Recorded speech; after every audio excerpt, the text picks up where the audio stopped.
How was your life before Islam in regards to faith? What were your opinions about Islam? What was the biggest challenge that you faced after becoming a Muslim? A lot more peaceful. There's no comparison. I found a reason to be here. There is a religion called Wicca. I tried it for a year. They do witchcraft. And then I'm like, look, I believe in God, but I don't want to follow. How did your parents react to your conversion to Islam? Furious about this because, again, he's a deacon of the Catholic Church. Who is Abdul Majid? I'm Abdul Majid. I'm a 27-year-old Brazilian guy who took his Shahada 9 years ago. Now I'm living in Turkey. Is it your real name? It is my real name now, but if you want to get technical, I changed it after I took on a new name. I took my Shahada. It was Ariel before. How did you choose that name? It's a bit of a funny story. Like back then, I come from a small town in Brazil where you don't find any Muslims, like at all. And I was trying to meet people from different places online, Muslims, okay? I was trying to make friends with them. But the thing is, not every time, but like when I tried to add them on Facebook, for example, sometimes they would ask me if I had a different religion, okay? Because of my name. And then I was telling them, no, but why? Because your name is blah, blah, blah. And in Brazil, like, we don't care. Like, you have a name and that's it, okay? You don't care where it comes from. It looks nice, it sounds nice, then that's fine. But obviously, this is not how it goes on this side of the world. So I was annoyed. And then one day I was talking to this friend from Algeria, and I told him, look, I want to make Muslim friends, but my name seems to be getting in the way. I want a Muslim name. Can you help me with this? And then he said, okay, why don't you try this? I told him as well that I didn't want something that was used by a lot of people. I didn't want Muhammad, for example. I didn't want Ahmed. I wanted a name that was Muslim, but at the same time, when people heard it, they remembered my face, not somebody else's, you know? So this Algerian friend suggested Abdul Majid. And then I'm like, what does that mean? And then he said, it means servant of the most glorious. And then I'm like, okay, fine. So from now on, Abdul Majid it is. How was your life before Islam in regards to faith? A bit of a mixture as well. I grew up as a Catholic. My father is a deacon of the Catholic Church. So obviously, as a child, I would follow, him in his footsteps, in his faith. But when I became a teenager, I didn't feel like I believed everything like the church wants you to believe in, So I decided to try new things. There is a religion called Wicca. I tried it for a year. They do witchcraft. Yeah, something completely different. I'm adventurous, so as a teenager, that's something that appealed to me, also because of Harry Potter, magic and all of these things that they fantasize on television. So I wanted to try this, didn't work. Then I came back to Christianity as an evangelist, this time, not as a Catholic. And I thought that one was going to be the one, that I was going to carry with me to the end of my life. But time went by and I lost the sparkle that I had in my eyes when it comes to that. And I decided to leave it. It's not something that happened overnight. Like little by little, I felt like I was no longer comfortable being there. So I left it. And then I'm like, look, I believe in God, but I don't want to follow. I guess I'm not going to follow anything for now. Not that I didn't want to, but I even looked into something else, but then I was like, no, that's fine. I believe in God and that's it, So I was in this gray area of my life. I found Islam. I was just on the internet making friends from different places, and a lot of them happened to be Muslim. And one day I got an invitation, and that was it, But I tried different things. I was not very practicing after, when I was in this transition, But before that, I did try to be a good Christian, It just didn't work the way that I wanted it to work. What were your opinions about Islam? None. We don't have anything against Islam in Brazil, generally speaking. Brazilians don't love Islam, but they don't hate it either. It's just something that's there. On television, it's something that you study about in high school, but that's it. We don't think too much about it because it doesn't change our lives in any way, It's away from us. So I didn't care too much. It's just there.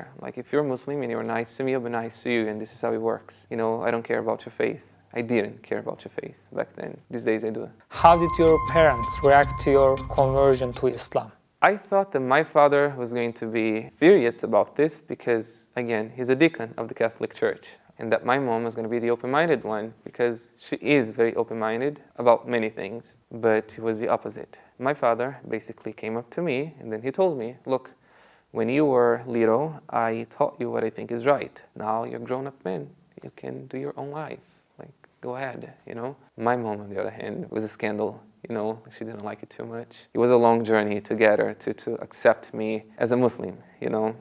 But now she's cool with it. What was the biggest challenge that you faced after becoming a Muslim? Swimming against the flow. Brazil is a nice place. It's beautiful. They tend to be very polite, especially with foreigners. However, the culture itself, even though like we do have some things that are good, when it comes to religion, it's the opposite of what Islam should be, you know? So when you're trying to be Muslim there, it's like you're doing everything that's the opposite of what they are doing, you know? So trying to adjust to my new Muslim self was not easy. The food, the way that people deal with each other, the financial system that they have there, the things that you learn in school, the holidays, even the drugs, you know, like when you go to the drugstore to buy drugs, some of them have pork, you know, in their composition, something that you shouldn't have in Islam, you know, but they do, so it's not easy to manage while you are there. If you're trying to be a serious person, like if you're trying to be sincere with your faith, I'm not saying that there are not, like no Muslims in Brazil, they do have their own lives and they live in a community and all of that, but I was in a place with no communities, you know,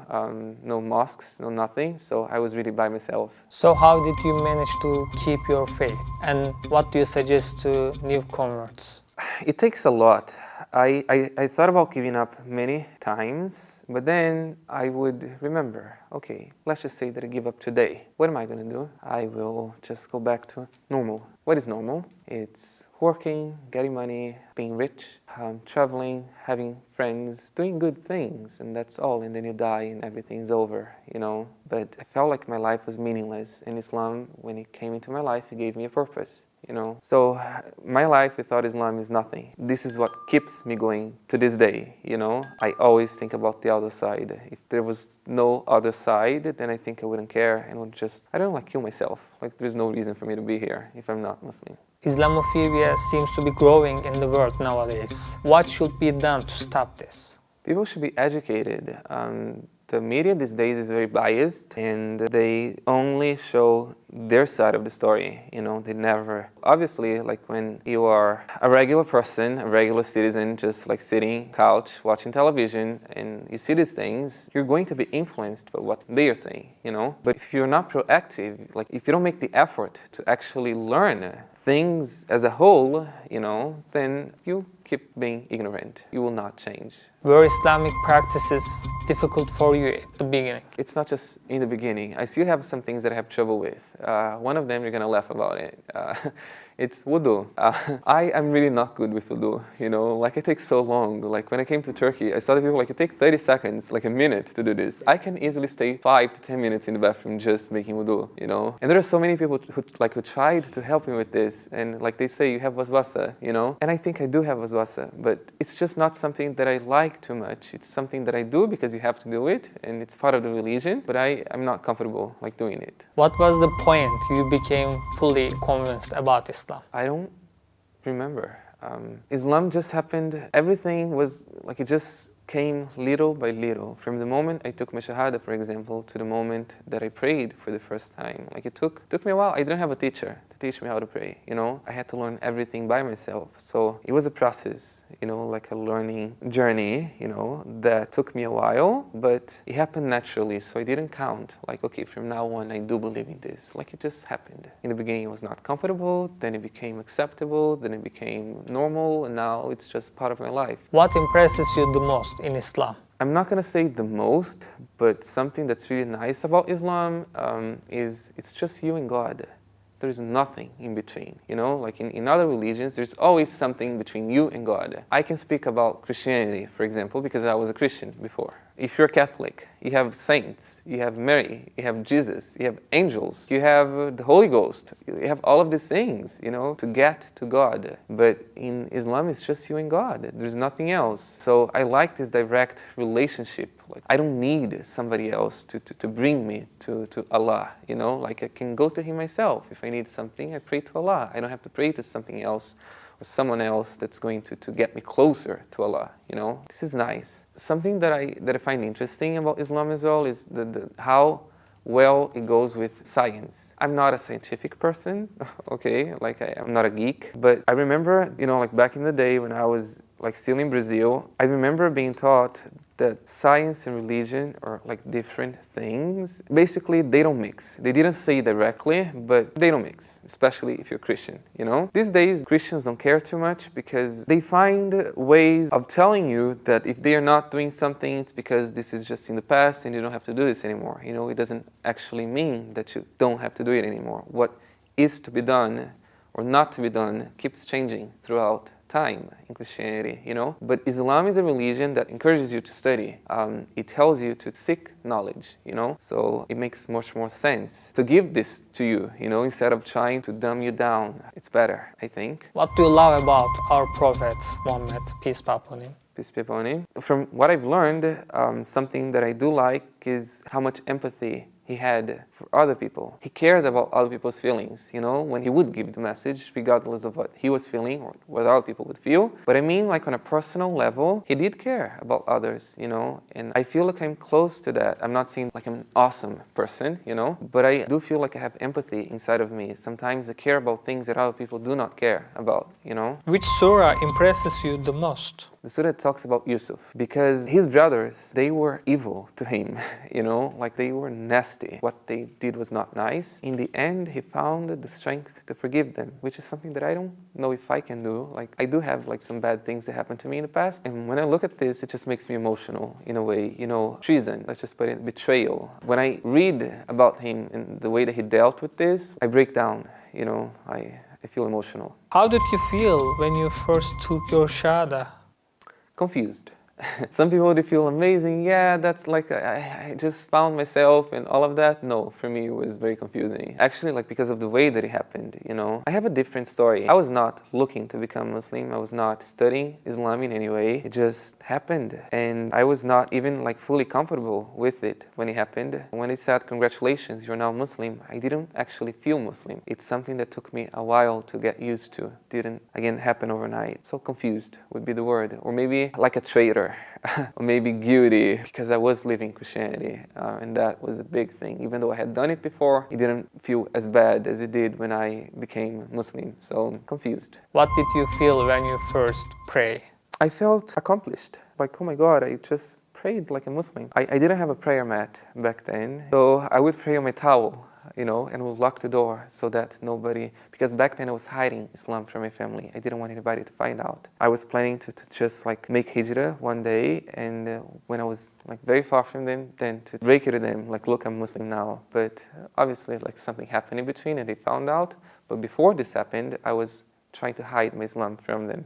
So when I had to pray, I would go into my room, lock the door, put this towel, lay out the towel like on the floor, and I would pray like this. Because the prayer has to be in Arabic, and I couldn't speak Arabic back then, I would have my iPad next to me, so I could cheat, So I was praying, and if I forgot something, check it like this, and then I kept on doing that for a while until I learned how to do it by myself. So in the beginning, it was very cool. I was excited to pray.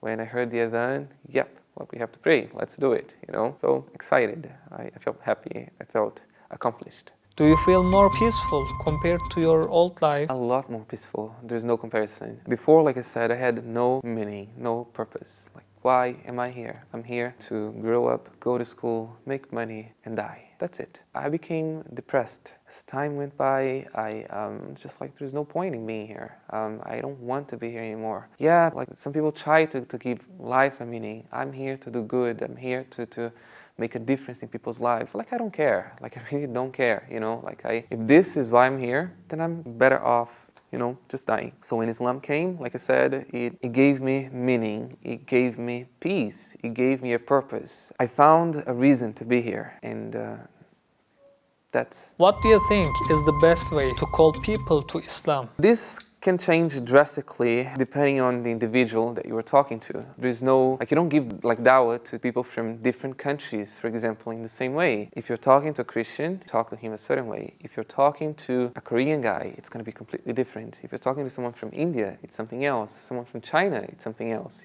But generally speaking, it's a mix of proactivity. Okay, you have to be proactive. You have to invite them to Islam. It's not just talking. You have to have the guts to come and invite them at the end, while giving them space. You have to be culturally aware. Some people, they want to learn different languages to give dawah, but this is not all, you don't just learn a language and you go out there and I'm like, yes, now I'm going to give dawah. You can do this, actually, technically speaking. It's in Islam, if you know a single verse, you can share it. It's not something forbidden. But if you want your dawah to be effective, also have to understand the culture of the person that you're talking to. Maybe you speak their language at a native level, but if you do not understand how their mind functions, maybe you will fail. Maybe doing something that you're not supposed to do. Maybe something that's okay in your culture, it's not okay in their culture. So you have to be careful about these things. And also, it's good to have good Islamic knowledge because you have to know what you're inviting people to. Sometimes they'll ask you questions that you don't know. You have to know how to manage them. You have to be flexible as well. You have to know how not to lie. It's easy to lie in these situations, to get away, to dodge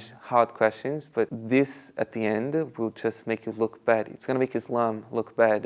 So you have to learn how to deal with difficult questions and also how to present your religion in a good way. What do you do nowadays? What's your goal? My biggest goal has actually been accomplished for now. It was to make hijrah, to go live in a Muslim country. Because I lived in Brazil for 6 years as a Muslim and support me, to help me grow in Islam, I felt very lonely. So my biggest wish in Brazil was to move to a Muslim country. I would always make dua, Allah, please get me out of here. Allah, take me to a place where I'll be able to have Muslim friends. I just wanted to be able to be myself without having to explain it, too much. I didn't feel like I could do this there, even though we have religious freedom. I felt uncomfortable there. So when I made hijrah, I actually, by Allah's permission, accomplished it. So now that I'm here, I really just want to settle down. I don't know if it's going to be possible here in Turkey. I lived in Egypt before I came here. It didn't work there, but I'm open to different things. If it's not here, I hope it's in a different country, but it has to be a Muslim country. I don't want to live in the West. If you had a chance to speak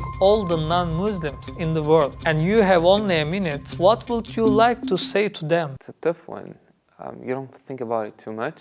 Beware of fake freedom. Some people, they know that Islam is the truth. Some people, they're very close to Islam. And some of them, they do want to do it. But they think that Islam is the religion of don'ts. Don't do this, don't do this, don't do this, don't do this. And there are so many more things that you can do than that you can't do. So they think that they live in a country that gives them the freedom to be whatever they want, but that goes as far as long as you are like us. Try being different and you will suffer. Then your freedom is going to be taken away from you. Maybe you can still exercise it, but with heavy consequences, you're going to have to pay a huge price for that. So try to keep an open mind.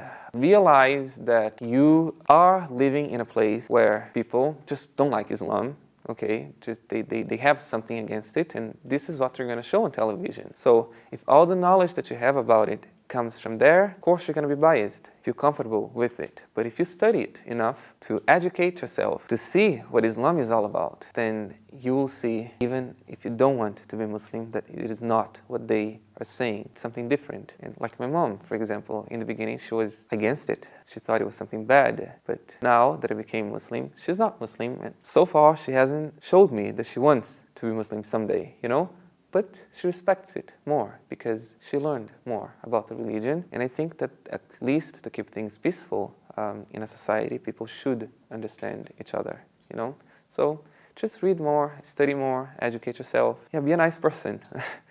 Being different is not always a bad thing. Why did you come to Turkey? Like Islam, it's not something that I was looking for in the beginning. I didn't know that someday I was going to be here. Just something that also happened quite randomly. After I became Muslim, I got involved with Dawah in Brazil, but online. And fast forward a couple of years, the people that I was working with invited me to come over to Egypt. They were Egyptian, to spend Ramadan with them. But at the end of my stay, I decided that that was the country for me and that I didn't want to move anywhere else, like I really wanted to stay. I told them about this, and then they offered me, I was a volunteer, so they offered me a job in this Dawah organization where I was like a translator. I would translate Islamic posts from English to Portuguese, and I would also make Islamic videos in my own language. So time went by, I was learning the language, I met an Egyptian lady for marriage, things were going well, you know,